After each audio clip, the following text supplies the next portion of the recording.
Eastern and Western Roman Empires, Byzantine.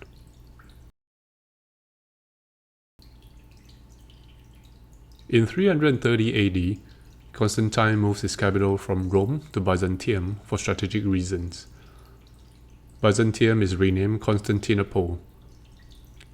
After his death, the empire is partitioned by his heirs, and there were various power struggles which divided the empire further.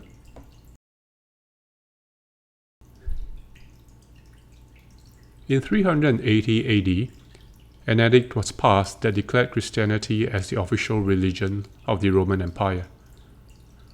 The Roman Empire splits into two: the Byzantine Empire at the eastern half, and the Western Empire based in Rome. The churches were divided, as the Catholic Church under the Pope in the west, and the Eastern Orthodox Church under the Byzantine rule. The Byzantine Empire continued to exist for an additional 1,000 years until it fell to the Ottoman Turks during the Muslim invasions.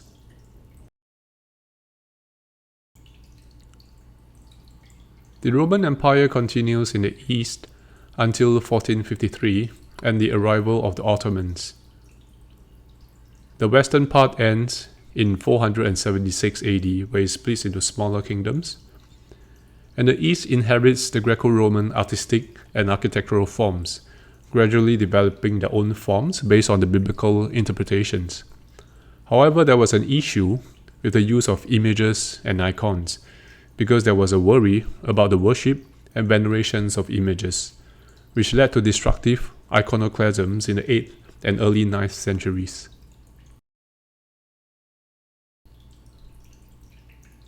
The issue was resolved in favor of icons by mid-9th century. Thereafter, there was a period of artistic renewal until the 13th century. Church architecture by Middle Byzantine had developed distinctive centrally planned design based on a cross in a square. There were use of extensive decorations with mosaics and frescoes, designed to lead the visitors to a contemplation of Christian narratives.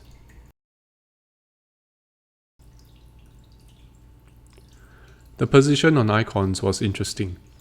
In this extract, it is described in this way: the image is not separated from the beholder by the imaginative glass panel of the picture plane behind which an illusionist picture begins. It opens into the real space in front, where the beholder lives and moves. His space and the space in which the holy persons exist and act are identical. The Byzantine church itself is the picture space of the icons.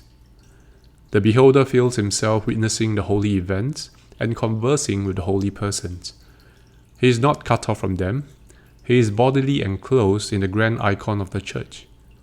He is surrounded by the congregation of the saints and takes part in the events he sees.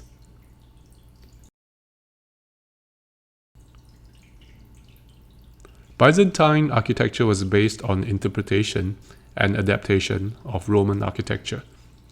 There were domes, arches, mosaic decorations on the Orthodox cross plan. Western Roman Empire used the Basilica and the Latin cross plan, while the East used the Orthodox cross.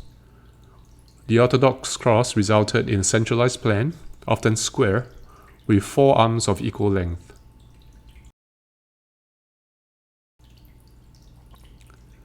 The compact Orthodox cross plan was thought to have developed from the interiority of the Eastern Orthodox worship and liturgy. It was more subtle, intimate, and lacking the long processionals of early and other church practices. Orthodox churches were often associated with palaces or built as smaller personal chapels within domestic environments. There were use of domes and centralized plans.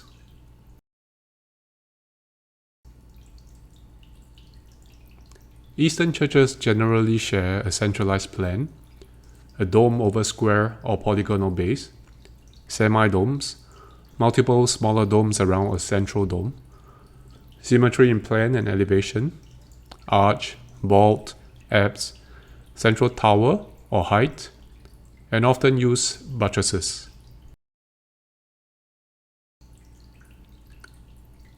This picture shows the central dome of the Hagia Sophia in Istanbul, Turkey. Before we take a closer look at the architecture, let us take a look at the man behind the movement, Emperor Justinian. Justinian was following in the footsteps of Constantine, the Roman emperor who converted to Christianity and elevated it to the level of a state religion. He wanted to realize Constantine's vision of a united Christian empire. Yet Justinian was not content to unify this empire by force of arms. The last century had made it clear that swords alone could not hold the empire together. So he took a page from Constantine's book and began an ambitious building project, constructing churches all over his empire.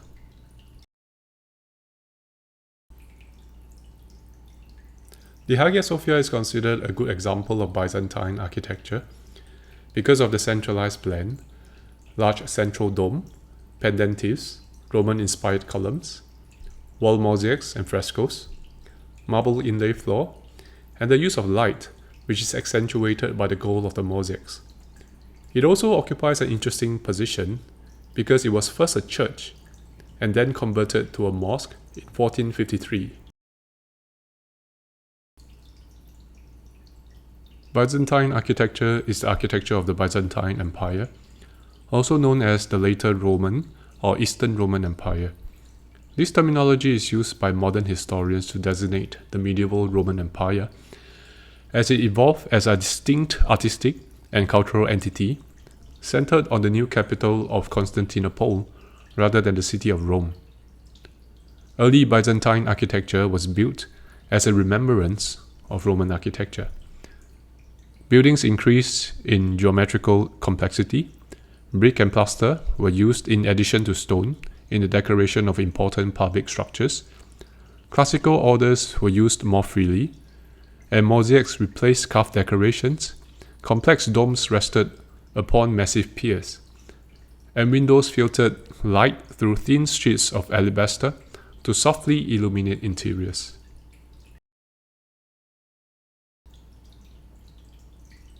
Most of the surviving structures are sacred in nature, with secular buildings mostly known only through contemporaneous descriptions.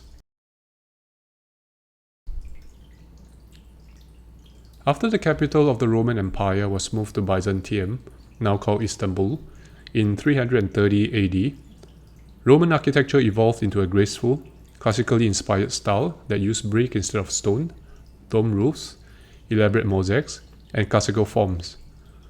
Emperor Justinian led the way. The best surviving example of this architectural program can be found in the western cities of the empire, which avoided the empire's eventual conquest by the Muslims. At first glance, it is obvious that there are differences and similarities between early Christian and Byzantine architecture. Although they shared many qualities, but the main difference between early Christian and Byzantine art and architecture can be summarized in two words: bigger and more. Byzantine churches feature more windows and mosaics on every conceivable surface. In the mid-6th century, the architectural styles of churches began to diverge sharply. The long and narrow basilica, which had been Constantine's favored form of church, continued to be the dominant form of church in the West, while rounder, domed, central plan styles of churches, like the early Christian circular baptistries, became more popular in the Byzantine East.